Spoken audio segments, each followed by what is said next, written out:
Hello everyone. Today we talk about how to fix the app of Starz on. We will go to settings.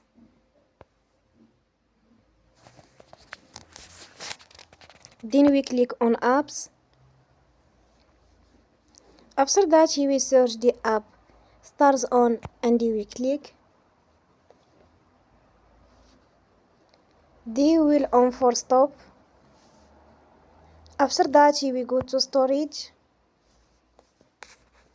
Then we click on clear cache.